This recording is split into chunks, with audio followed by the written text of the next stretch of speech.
Ahojte, vítajte pri druhom tréningu zo série tréningov na doma a dnes sa budeme zameriavať na zadok. Myslím si, že tento tréning je opäť veľmi pohodlne odcvičiteľný kdekoľvek a určite u každého doma, pretože si myslím, že každý z vás má doma zem a minimálne nejakú jednu stoličku a to je všetko vlastne, čo budete potrebovať. Je pomerne jednoduchý, myslím kompozične, čiže zloženie cvikov nie je zložité, ani ich technika, ale zamákate si pri ňom dostatočne. Bude trvať zhruba od 25 do 30 minút, ale ak by ste si ho chceli predĺžiť, tak vám v priebehu poviem ako. Poďme na to.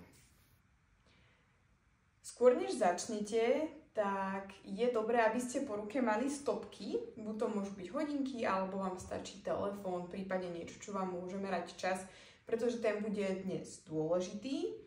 A ak máte pocit, že ste celý deň sedeli a že ste stuhnutí, tak si môžete dať nejakú základnú rozcvičku, trebárs, iba obyčajné rozkrúženie, keď začnete od členkov, kolena, bedra, hrudník, ramena, hej, môžete aj lakte, zápestia, treba hlavu, krčnú chrbticu trošku rozhýbať. Aj ak poznáte nejaké iné cviky na mobilitu, tak si ich môžete dať pred tréningom. A začneme statickými vecami. To znamená, že aby sme trošku aktivovali svaly na zadku a na zadných stehnách, ale tak celkovo nohy, ktoré budeme používať, tak si dáme dva veľmi jednoduché cviky.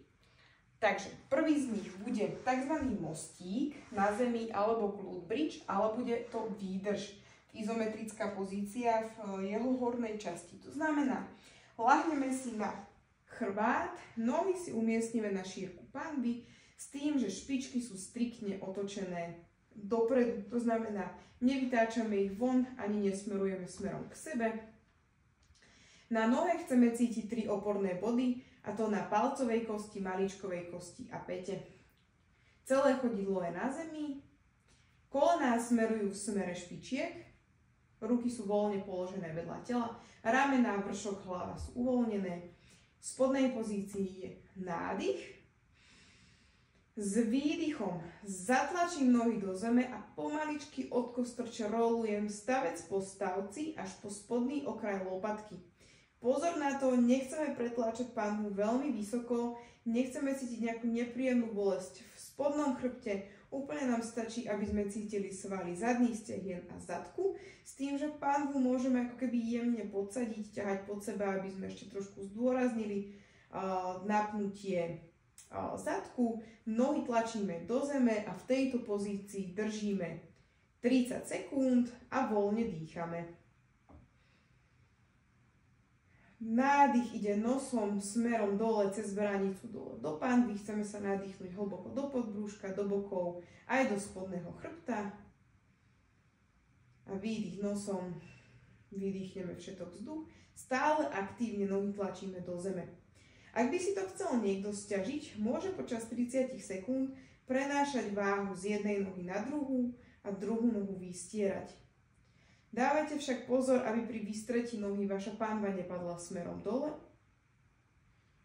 alebo naopak, aby nevyrotovala do rotácie, ale aby ostala pekne stále v jednom smere, na jednom mieste. Nádych, výdych, výstremnou. Prípadne, ak by ste chceli ešte náročnejšiu verziu, môžete pokojne jednu nohu zdvihnúť, pritiahnuť a držať celý čas na jednej nohe. 30 sekúnd na jednej, 30 sekúnd na druhej. Výborne. Prešla už minúta, nie 30 sekúnd počas toho, ako som vysvetľovala. Čiže keď prejde čas, panvu pomaličky položíme naspäť smerom na zem. Nemusíte ísť 30 sekúnd, môžete ísť kľudne 30 sekúnd až 1 minútu a potom rovno prejdeme na druhý cvik. Pauza bude až po druhom cviku. Ak máme za sebou výdrž v mostíku, prejdeme na cvik číslo 2 a tým bude výdrž v drepe. Drep nebude úplne klasický, dáme si ho trošku na širšie, tzv. Sumopostoj. Ukážem vám to z jednotlivých rovín a strán. Čiže z prednej strany vidíte, že nemám postoj na šírku bedier ani ramien, ale o krok zhruba širší, s tým, že špičky sú vytočené smerom do strán. Tento postoj nie je vhodný pre niekoho, kto má horšiu mobilitu v bedrách a keď zíde dole do drepu, kolona by ostali niekde tu. Kolona musia stále smerovať na druhý až tretí prst na vašej nohe, čiže upravte si postoj podľa toho, ako vám je to príjemné. Pokiaľ širší postoj nebude možný, zaujmite klasický drepový postoj, čo je zhruba šírka ramien. Špičky môžu ostať vytočené. Z boku pri tomto drepe chceme vidieť to, trošku ďalej, aby ste ma videli, že spodný chrbát ostáva vystretý. To znamená, keď idem do spodnej pozície, vidím, že spodný chrbát je vo vystretej polohe. Nie je panva podsadená a naopak ani príliš vysadená. To znamená, že nevypúčam zadok. Ak vypúčate zadok, cítite nepríjemný tlak v spodnom chrbte. Áno, čiže vlastne nechceme vidieť ani toto, ale neutrálne nastavenie pánvy. Čiže moja predná ruka a zadná sú v podstate rovnobežné. Nachystáme si stopky. Pre každého bude spodná pozícia rozdielna. Niekto dokáže zísť hlbšie, niekto ostane trošku vyššie. Ak by ste mali problém vôbec sa dostať, alebo respektíve, že by ste sa treba dostali len sem, pokojne si podložte päty a tie vás pustia potom dolu. Opäť pôjdeme výdrž 30 sekúnd až 1 minúta. Čiže nadýchnem sa, zídem pomaličky do spodnej pozície a v nej držím 30 sekúnd až minútu. Kolena stále aktívne otváram von v smere druhého až tretieho prstu na nohe a dýcham. Pokiaľ by bolo pre niekoho veľa aj 30 sekúnd naraz, kľudne sa počas toho drepu postavte, na 5 sekúnd nohy vytraste a vráte sa naspäť. Takýmto spôsobom si nazbierate dokopy 30 sekúnd a viac. Keď mám, postavím sa, nohy môžem trošku vytriasť, dám si chvíľku pauzu. Pauza je maximálne 1 minúta, pokojne môže byť aj kratšia. Dokonca pre pokročilých jedincov, kľudne aj bez pauzy, čiže robím jeden cvik za druhým a každý cvikov zopakujem 3 krát. To znamená 3 krát akákoľvek forma výdrže v mostíku, čo bol prvý cvik, a 3 krát forma výdrže v drepe. Drep si môžete sťažiť tým, že ak máte doma akékoľvek závažie, môžete si ho zobrať do rúk, či už je to fľaša vody, alebo vrece zemiakov, alebo možno máte nejaký kettlebell či jednoručky, môžete ich na to využiť. Po týchto 2 cvikoch, ak budeme mať 3 série, ideme na našu hlavnú časť. Ak máme za sebou 3 série rozcvičky, čo ja osobne mám, lebo celý tréning idem s vami a celkom pekne cítim nohy, prejdeme na hlavnú časť tréningu. Hlavná časť tréningu bude pozostávať z 3 cvikov, každý bude na v podstate nohy, zadok, celkovo na nohy, a teda ale hlavne na zadok. A tieto 3 cviky budeme robiť v počte opakovaní 15 až 20, pričom ich budeme opakovať 20 minút stále bez akejkoľvek pauzy. To znamená, spravíme prvý cvik 15 až 20 opakovaní, druhý cvik 15 až 20 opakovaní, tretí cvik 15 až 20 opakovaní a opäť ideme hneď na prvý cvik. Pauza ideálne nie je žiadna. Pokiaľ ste začiatočník a vyslovene by ste pauzu potrebovali, maximálne si udávajte do 1 minúty a snažte sa za 20 minút urobiť čo najviac kôl. To znamená, keď začnem prvý cvik, pustím si stopky alebo časovač na 20 minút a idem čo najviac kôl, čo najviac opakovaní v jednom tempe, koľko ma to pustí. Samozrejme, zameriavam sa stále na techniku. Pokiaľ by ste cítili, najmä pri prvom cviku, že už technika dochádza, alebo respektíve začínate cítiť spodný chrbát, je lepšie cvik ukončiť, prípadne si dať menej opakovaní. Ak náhodou používate váhu alebo ťažšiu verziu cviku, zvolte ľahšiu verziu cviku, prípadne cvik bez váhy. Dobre, takže ideme na prvý cvik, ktorým je hip thrust. Prejdeme si jeho 3 verzie. Je to jeden z mojich najobľúbenejších cvikov. Budete na ňu potrebovať gauč alebo stoličku. Ak máte stoličku, tak si ju zaprite o stenu, aby sa vám neposúvala. Niečo, o čo sa viete pohodlne oprieť. Pokiaľ by vás stolička tlačila, vyložte si nejakú deku, podložku, mikinu, čokoľvek, niečo pod chrbát. Čiže prvá vec je, že sa vytlačím pod úroveň lopatiek. Ruky voľne vystriem, prípadne si ich prekrížim na ramena. Najjednoduchšia verzia hip thrustu je cez dve nohy, to znamená, že nechávam obidve nohy na zemi, zhruba na šírku panvy. Opäť je opora v palcovej maličkovej kosti a v pete. Kolená smerujú v smere špičiek. Nádych, tlačím nohy do zeme. Výdych. Idem len potiaľ, kým cítim, že sa mi napne zadné stehno. Celý čas pohľad môže smerovať dopredu. Nádych, výdych. Pozor na záklon hlavy v hornej pozícii. Nádych, výdych. Pokiaľ vám je tento cvik ľahký, prejdeme na tzv. V-stance hip thrust. To znamená, že jedna noha ide na petu. Stále mám zhruba 60 až 70% váhy na opornej nohe a zhruba tých zvyšných 30 až 40% na tej pomocnej. Nádych, výdych, nádych, výdych. Pokiaľ je vám aj toto prevedenie jednoduché, prejdete na hip thrust na jednej nohe. Začnete tak, že si obidve nohy dáte k sebe. Jednu nohu si pritiahnem. Dole nádych, hore výdych.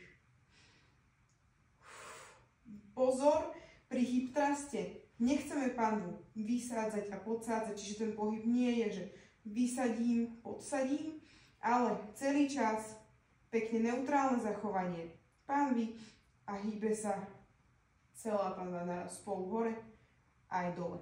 Ak by ste cítili spodný chrbát, je možné, že dochádza k prílišnému pohybu spodného chrbta a cvik nerobíte cez bedra, prípadne, že idete príliš náročnú verziu, alebo že pretláčate panvu zbytočne vysoko.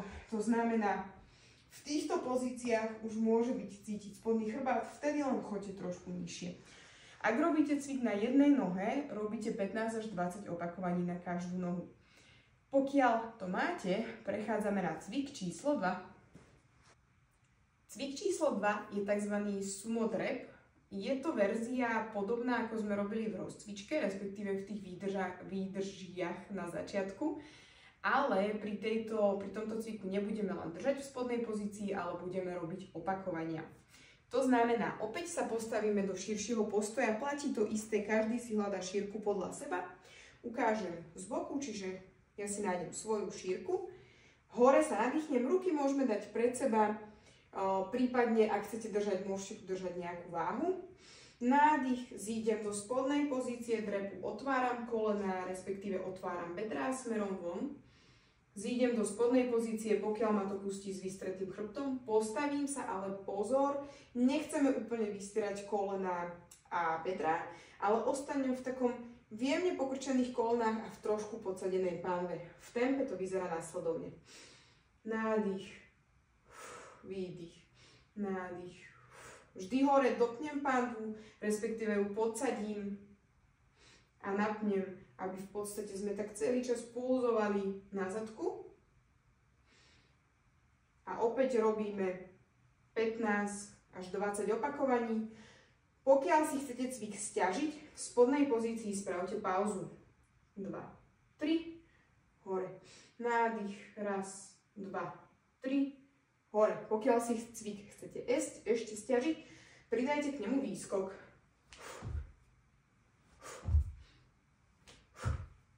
Prípadne si zoberte do rúk váhu. Váhu môžete uchopiť pri hrudníku, alebo si ju môžete pustiť aj smerom dole, pokiaľ vám nebude zavadzať. Takto robíme 15 až 20 opakovaní s tým, že ideálne celý čas nejdeme do plne vystretých kolien a plne vystretých bedier a po tomto cviku ideme na cvik číslo 3. No a cvik číslo 3 sú tzv. Cross lunges alebo cross výpady. Cross sa nazývajú pretože noha bude prechádzať cez telo, uvidíte, ako to je myslené. A ideme na to. Ukážem vám to z rôznych uhlov, najprv spredu, pretože, aby ste videli teda, ako smerujú nohy, aký je ten pohyb. Noha ide smerom dozadu, ale zároveň robí obloučik jemne cez telo, smerom do strany. Predné koleno stále smeruje na druhý až tretí prst na nohe. Nádych, výdych, nádych. Ruky môžu ísť nasledovne, ako vidíte, v spodnej pozícii pre telo, v hornej pozícii dozadu. Nádych, výdych. Čo sa týka tej zadnej nohy, je to kontrolovaný pohyb, kedy nepadám s kolonom na zem a nerobím to rýchlo, ale držím váhu na prednej nohe, brzdím smerom dole a s výdychom sa vraciam. Dominantne je váha na prednej nohe, cez ňu sa aj dvíham. Nádych, výdych.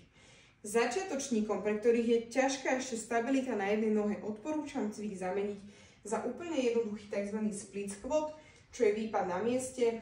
Postavím sa do širšieho postoja, zadnú nohu dám na špičku, prednú nechám na zemi a v podstate len idem hore-dole, zadné koleno sa jemne dotkne zeme, opäť zatlačím do prednej nohy, postavím sa. Naopak, pokročilí cvičenci si môžete zobrať podložku zhruba nejak takto vysokú, alebo ako vám je pohodlné, postaviť sa na ňu obidvomi nohami a robiť výpad z podložky. Tým predložíte vlastne ako keby tú vzdialenosť od zeme a ten sval sa dostane do trošku väčšieho streču, čiže to bude o niečo náročnejšie. Robíme 15 až 20 opakovaní na každú nohu. Taktiež verzia stiaženia môže byť aj to, že si zoberiem nejakú pridanú váhu do rúk. A samozrejme, čím tiež pomalšie, precíznejšie tempo, tým je to lepšie, tak aby ste pekne precítili svaly. No a to je teda cvik číslo 3, ktorý pokiaľ ste dokončili, tak idete opäť na cvik číslo 1, čo boli hip thrusty a ideálne to robíte bez pauzy.